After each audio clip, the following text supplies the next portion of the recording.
Hello everyone, welcome to the book review for I Will Teach You to Be Rich, written by Ramit Sethi. Now this is a specific book review. I will be explaining that what are the things that Indians can learn in this book. Basically this book has been written for an American audience largely, since the author Ramit Sethi is a very successful entrepreneur based in US and also he was born in the US. There are a very large number of things which Indians can learn, apart from the 401k and the Roth IRA accounts, which are only available to retail American investors.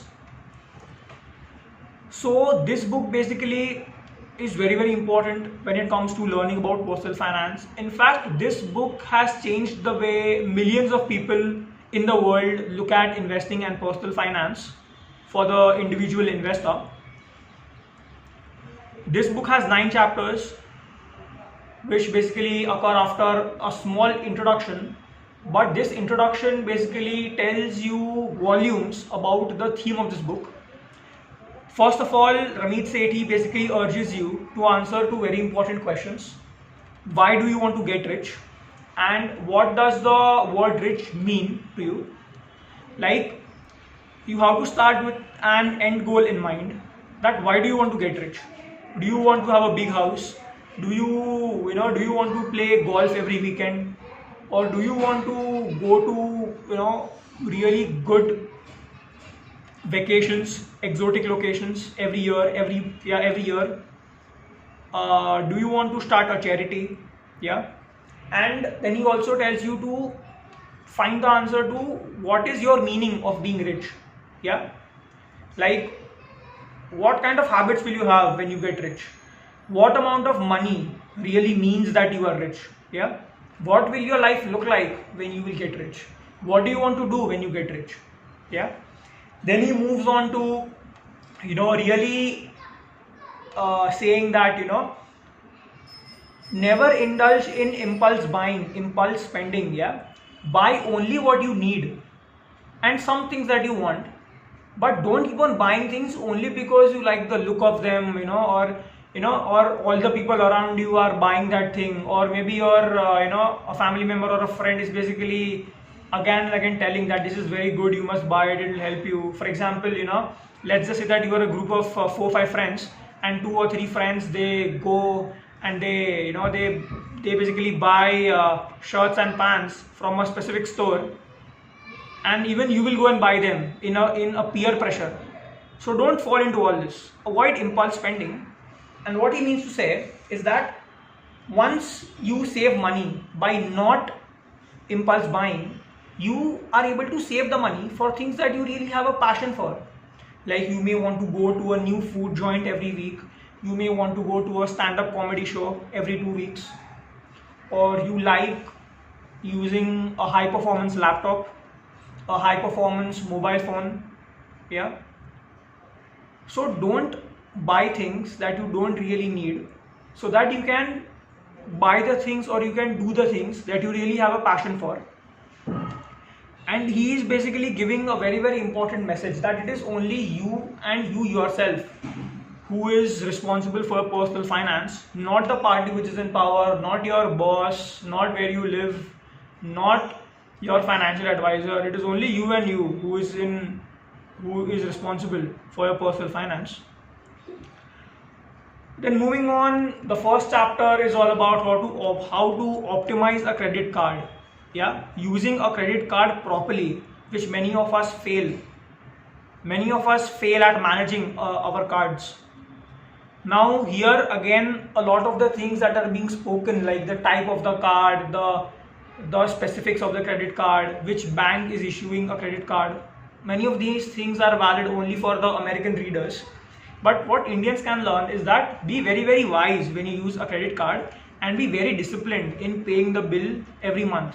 Yeah, because the late fees, they can be really harmful. So be very disciplined when it comes to paying the bill every month. Then chapter 2 is speaking about beating the banks, basically beating the banks at their own game. So here Ramit Sethi explains his banking infrastructure, what accounts he is using. He gives his views on the various banks that are there, the various types of bank accounts that are there. Now all this is valid only for American people. So what Indians can basically learn here is that when you open an account in a bank, make sure that the bank has a proper past. There are no big scams. Big scams are not repeating themselves. Yeah, you have a good number of locations of the branches. Yes. Moving on, in the third chapter, he's basically introducing the readers to the specifics of Roth IRA and 401k, which, as I said, if you are planning to move to the US in the future, you can read that. Otherwise, it makes no sense. Then he tells us that investing is much more than doing stock picking.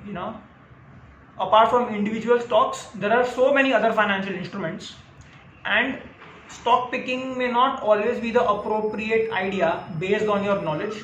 Only people who have a very, very strong financial intelligence and financial knowledge and financial instinct should go into the really complex type of stock picking. What he tells us that it is not often the lack of knowledge, but it is the lack of a good attitude towards money that keeps you poor.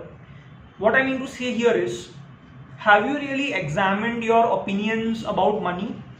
Have you really gone through your opinion of the things that large amounts of money can buy?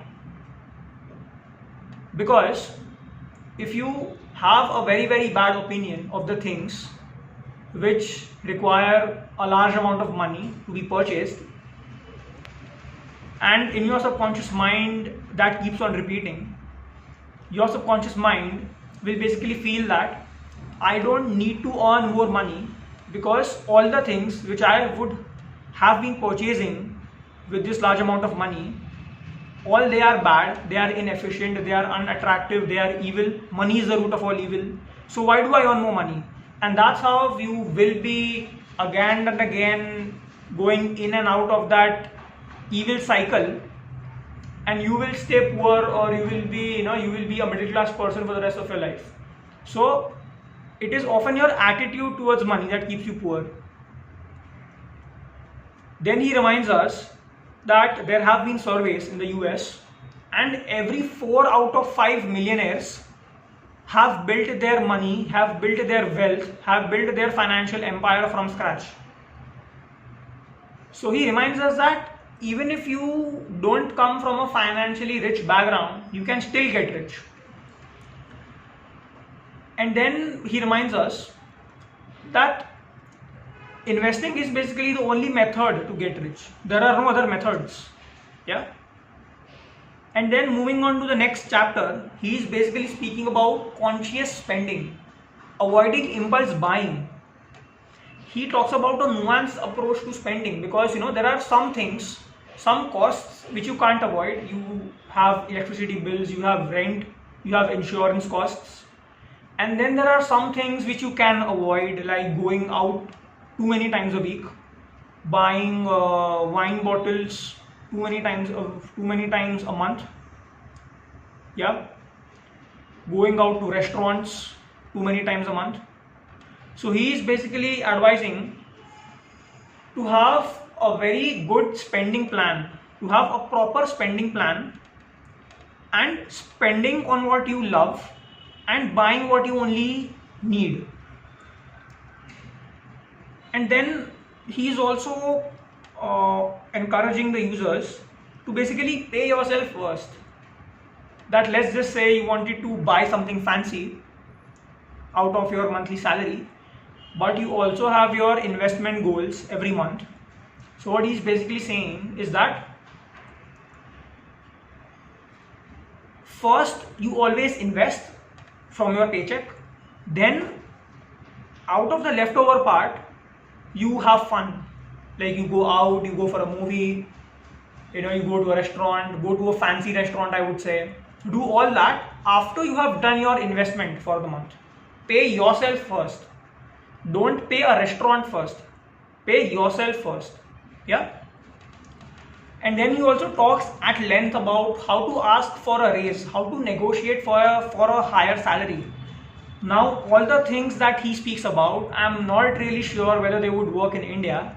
I mean, he makes it look as if in the US it is very easy to ask for a raise.